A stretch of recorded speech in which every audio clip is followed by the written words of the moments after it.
The review for your final. I tried to make this review look very similar to your final exam, so please make sure that you really pay attention and you take good notes. In this example that we have to start out, you are converting into a common fraction, which would be the most reduced form that you can. So I have a new page open because I don't have a lot of space, so you can follow along with your printed out review. 0.745 can be rewritten as 745 over 1, 2, 3 places, so 3 zeros in the denominator. Now the top and the bottom both have a common value of 3. You can use your answer choices to help you. Common value 5, excuse me. So 745 divided by 5 is 149, and 1,000 divided by 5 is 200. Choice C. Sometimes I'll stay on this page if I do have a good amount of room. Your next problem, you are converting the fraction into a decimal. Rounding to the nearest thousands would be 3 decimal places. This is a simple putting this in your calculator. 101 divided by 76 in the calculator should give you 1.329, which is choice D. Volume is going to be length times width times height. The length here, although the order doesn't matter, is 11. The height is 6, or the width is 6, and the depth would be the height, which is 2.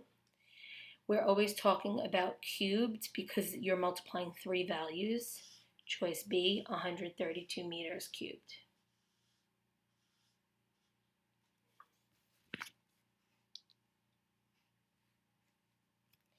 Use a chain of conversions to convert 8 weeks into seconds.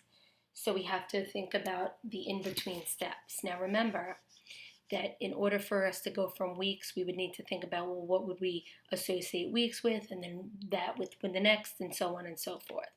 So we're starting with 8 weeks, and we know that there are 7 days in a week, so we want to go down until we get to smaller values. Now, remember when we discussed this together in class, whatever we put on the bottom, we want it to cancel with what's on top. So we know weeks will become days. There is 1 week and 7 days in a week. The next appropriate thing is to go from days to hours. So we know that there is a relationship of 1 day contains 24 hours. And again, I want these days to cancel, so days goes on the bottom. Going from hours, we would then go to minutes. So in order to go to minutes, we would want hours to cancel on the bottom. 1 hour contains 60 minutes. And finally, going from minutes to our ultimate goal of seconds, there are 60 seconds in 1 minute. If you notice, all of your stuff will cancel. Weeks cancels with weeks, days with days, hours with hours. Well, eventually I'll get there. Minutes with minutes. And because everything is straight across, you're multiplying 8 times 7, calculator, times 24, times 60 times 60, to give 4,838,400 seconds, which is choice A. C. Looked at the wrong letter. So number 4 is C. Okay. Anything that I'm going to ask you guys with conversions, I will provide. So like in the parentheses here. So a container holds 3 gallons of water. How many ounces? So for number 5, we want to convert gallons into ounces. 3 gallons. So if we want to get rid of gallons, gallons goes on the bottom, and what we want to be left with goes on top. So in the parentheses, we are told that 1 gallon contains 128 ounces. Since the numbers are directly across, we multiply them. 3 times 128 is 384 fluid ounces, choice B.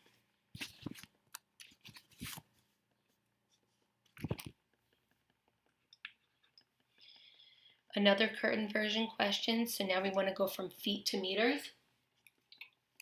Again, the conversion factor will be given to you. Okay, I'm not going to have you memorize anything.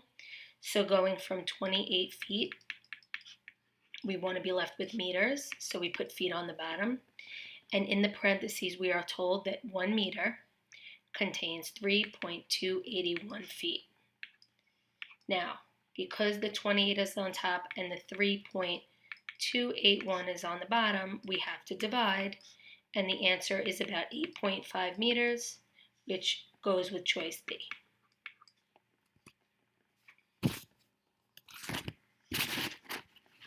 Choice B. Sorry, this thing is giving me a little bit of a headache today. I actually recorded all this and had to start over. Going from Celsius to Fahrenheit, so if I wanted you to go the other way, I would provide the other formula. We will replace C with 45. So Fahrenheit equals 1.8 times 45 plus 32, which is 113 degrees Fahrenheit. Choice B.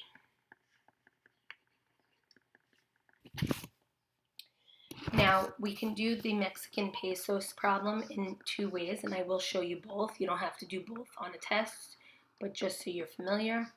So I'm going to kind of highlight that we're working with only this right now. So this is dollars per 1 foreign. This is foreigns per $1.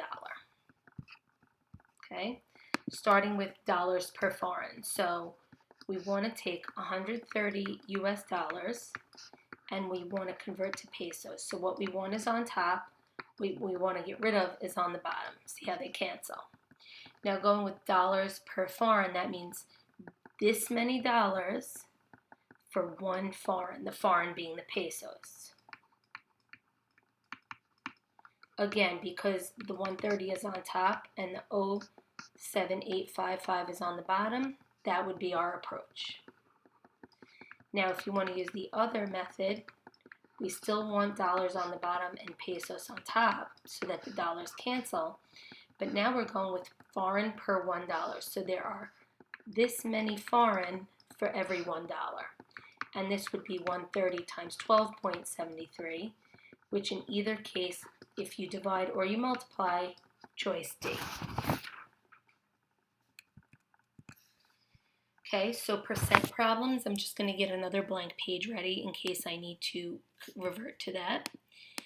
So 957 is what percent? I'm going to go over here again because I did run out of space.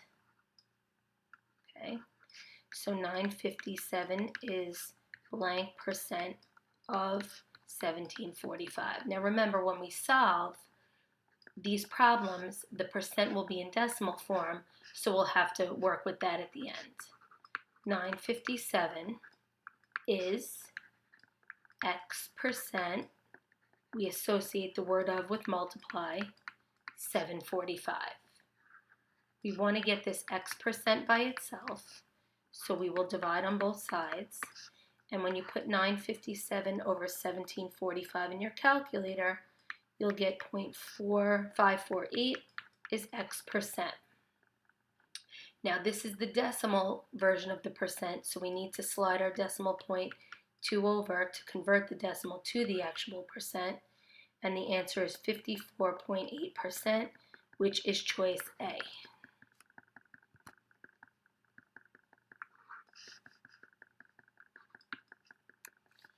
Okay, I'm going to do the other percent problem here as well because I did run out of space. So number 10, we're going to write out the sentence and convert. Blank percent of 125 cartons is 18.9 cartons.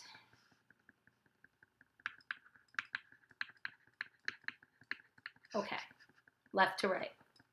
So this is the unknown. Anything that's an unknown is X percent of 125 is 18.9. Again, we want to get this X percent by itself. So we divide by 125 on both sides. X percent equals 0.151. We move 2 to the right and we get 15.1%. Choice A again. Okay, pause the video at any time if you need to catch up. I'm just going to keep going. Now with our next problem, absolute change and then percent change. Okay, so absolute change is the new minus the old, and then the percentage change is the new minus the old over the old times 100. The new amount of rain is 0.8. The old amount of rain is 7.4. Negative 6.6 is the absolute change, which gets rid of B. For the percent change, it's the new minus the old over the old times 100, which is negative 89.2%. And the answer there is choice C. You will definitely see one of these. You're going to see all of these. I'm giving you guys a very honest and fair review here. Well, let's see. I'm having trouble writing it. Okay. The next problem, a lot of you guys had an issue with on your last exam. So I'm going to break this down for you. More than in a percentage situation versus less than. Okay, so more than means 100 plus P percent of whatever you're referring to. Less than means 100 minus P percent of whatever you're referring to. We don't choose more than or less than in our answer, it's of. In this case, Jose's apartment is 53% more than the area. So it would be 100 plus 53% because it's more than of. Okay, so in words, Jose's apartment is 153% of Alan's. Of. C. As a hypothetical here, I'm going to actually do the less, if it was less than. So if it said 53% less than, here's what you would find. Jose's apartment is, so it would be 100 minus 53%, which is 47%. There's the keyword again. Notice I'm stressing it, of Alan's apartment. Okay, so that's not what the question asks. I'm just adding it in. Tax is always a portion of the whole. So tax 4% of 1641.28. Whenever you use tax, you are going to take it of the amount. Any percent must be changed to a decimal. So we're going to do 0.04. Of means times. This wasn't a multiple choice. Your final is multiple choice. But in this case, I just wanted you guys to see a problem that you might see on your final. Scientific notation. So we're going to divide the 5 into the 10, which is 2. That eliminates A and C. When we divide bases that are the same, we subtract our exponents, and we get 10 to the negative 2, choice B. If it was multiply, you would add the exponents. I've given you guys several of these.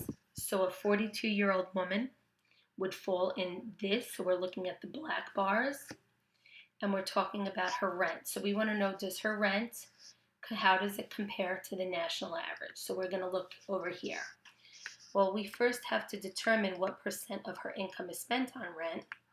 So we'll take the portion that is rent, $1,200, over her monthly salary, which is $3,700, and you would get approximately 32%. Now, housing here, the black bar, because that's her age, is just around where 32% is. So we would say her spending is on average what the national average is. If she landed over here, then we would be below, and if she landed over here, we would be above. 16 is one of those net cash flow problems. So what I'll do here is I'm going to open another blank page and I'll work it through. Remember that we want to discuss our monthly spending. So then this is number 16. The net cost per month, the monthly cash flow, is going to be the income monthly minus the expenses. Okay, so I'm reading off the chart. Her salary is $32,000 a year, so we need to divide that by 12. So her salary is about $2667.67 per month. And then her jewelry sales are $350 a month. So her total income is about $3016.67 a month. Now she has a lot of expenses, so going in order. For house payments, $1,700 a month, so that's easy. Groceries is $120 a week, so because there are 4 weeks, $480 per week on that, per month on that. $360 a month on expenses for the house. $480 semi-annually means every 6 months. So to figure out 1 month, we would divide by 6. $80 a month on car insurance. Her donations are $500 a year.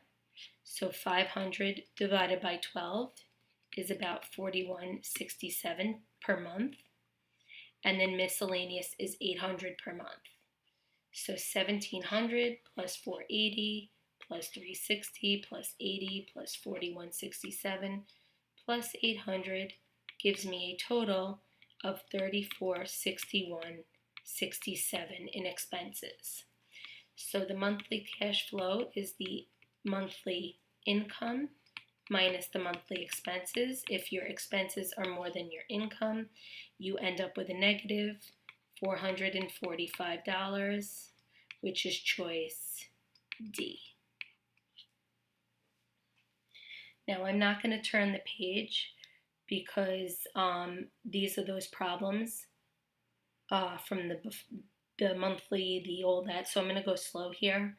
A lot of you guys do need to practice this.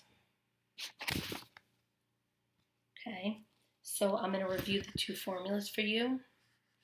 If it says annual compounding, it's this. If it says a certain amount of times, monthly, yearly, it's this. And if it says continuous, it's PE to the RT. Okay, starting with number 17. So the key word that should have stuck out right away is that it said monthly compounding. So this is the formula that we use for monthly compounding.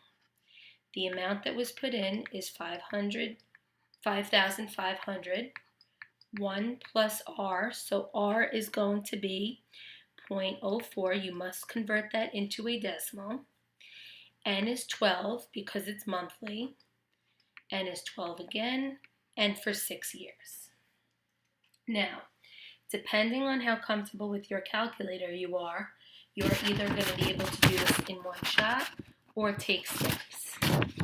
I would put the 0.04 divided by 12, and if you want to write out what all the decimals are, it's going to be, so I'm adding the 1 to it, 0, 0, 1, 2, 3, 4, 5, 6, 7, 8 threes. I think that's how many, raised to the 72. Now, this should come next because exponents always come before multiply, and then times the 5,500. $69.89.08, which is choice C for number 17. Number 18, you have a problem that says continuously. The minute you see the word continuously, it's A equals PE to the RT. The amount deposited is $69.58. You need to find the E button on your calculator. The rate is 0.065, and it is for 4 years. I would multiply these together first. When all said and done, 90.24 and 4 cents, choice D. Number 18 is a problem where you want to find P because you are trying to save for an $8,000 down payment. And so if you're trying to solve for an $8,000 down payment, you need to know how much you need to invest in order to reach that amount. So for 19, and also you should read the problem first, of course, because it says that you are doing this quarterly. So let me start with A equals P times 1 plus R over N. Again, we're using this because it says quarterly. So we want to earn $8,000. We're solving for P. 1 plus R, which is 6%, so 0.06. N is 4 because quarterly means 4. To the 4 times 4. 4 is quarterly for 4 years. Cleaning this up, this is 8,000.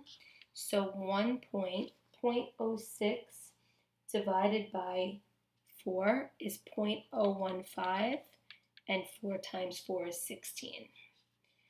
To get P by itself, I'm going to divide both sides by this amount.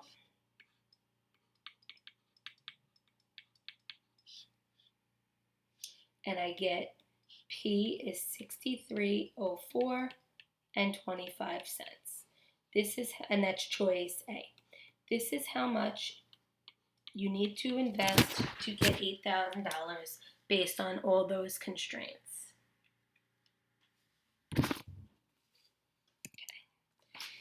Number 20, to avoid working late, a quality control analyst simply inspects the first 100 items produced in a day. This would be a situation of convenience.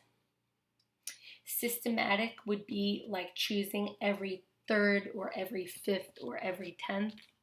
Simple random means everyone or everything has the same equal chance of getting picked. And de-stratified means different groups, different brackets. A sample statistics and a margin of error are given. So the CEO claims that 90% have a high job satisfaction. A poll revealed 88% with a margin of error of 2.4. So we add and we subtract our margin of error to give us 85.6% to 90.4%. So we already know that it's probably B, but let's talk about why.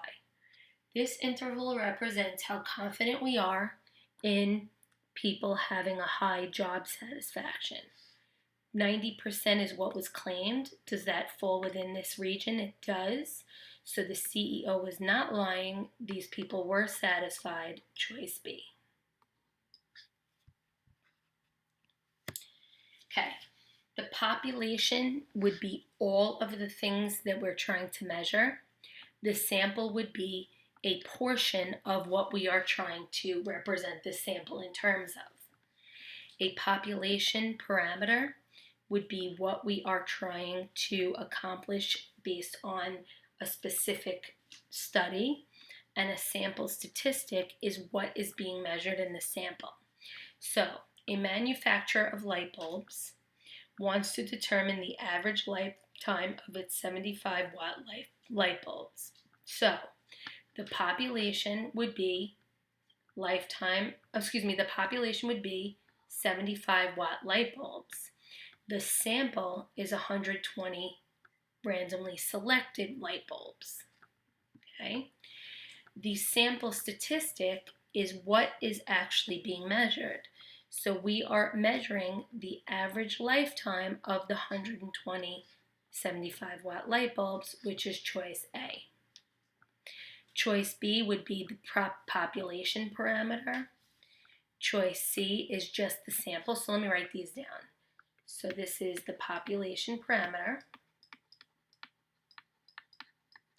Choice C is the actual sample.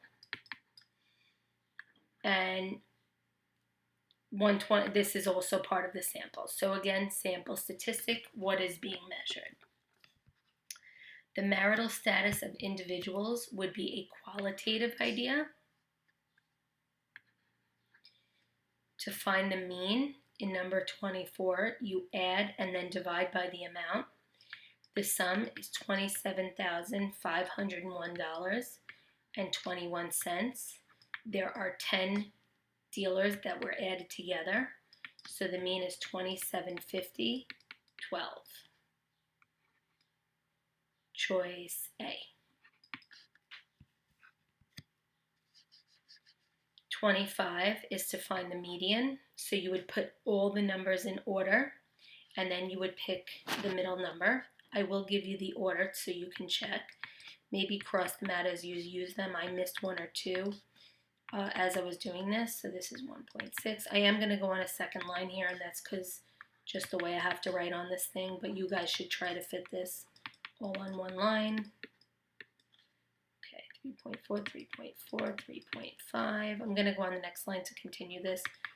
2 3.6s. There are 3 3.7s, 3.9, 4.1, 4.2, and 4.2. Okay, you're going to count in until you reach the middle values. The middle values happen to fall between these. So remember, if there are two middle values, the median is their average. The answer here is choice B.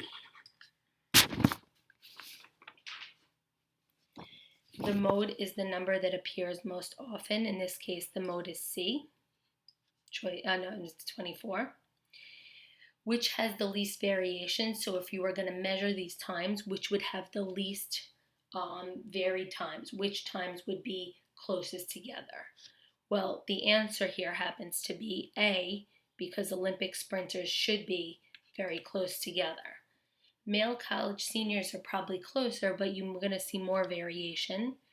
College seniors is a much more variety of people, and 100-meter times this would be the most variation, because now an adult can be anyone from whatever we associate an adult with, maybe 18 to, elderly.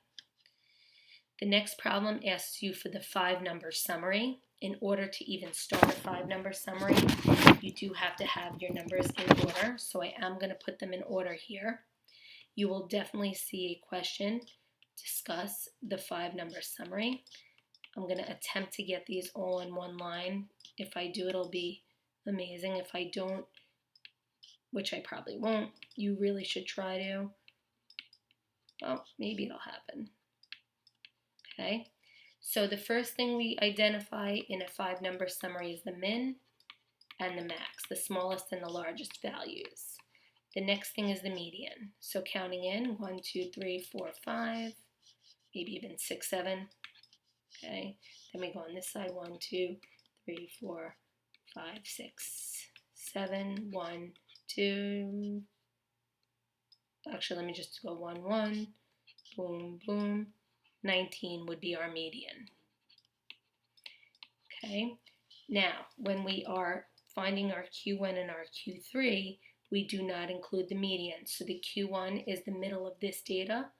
1, 2, 3, 1, 2, 3. So the median will fall between, the Q1 is the middle of this data. So this is your first quartile. And then if you move your way into the middle here, Q3 is the middle of this portion, and that would be 26. So it's going to be in the order min, Q1, median, Q3, and max. Choice A. Last problem. So this one asks about, this is A. This one asks about what percent of the distribution lies between these two scores. So I'm just going to review and I'll make sure you guys are good. 68% of the data is 1 standard deviation above and below. 95% of the data is 2 standard deviations above and below. And 99.7 is 3. Okay, so we're going to take our mean and subtract the deviation. We get 2.6, which happens to match that. We're going to add a deviation. We get 3.4. This is 1 below. This is 1 above. That's 68% of the data. choice A. Just to give you the other scenarios, if I subtract 2 deviations, I get 2.2. If I add 2 deviations, I get 3.8. This would be 95% of the data. And if I subtract 3 deviations, I would get 1.8. And if I add 3 deviations, that's 4.2. This would be 99.7% of your data.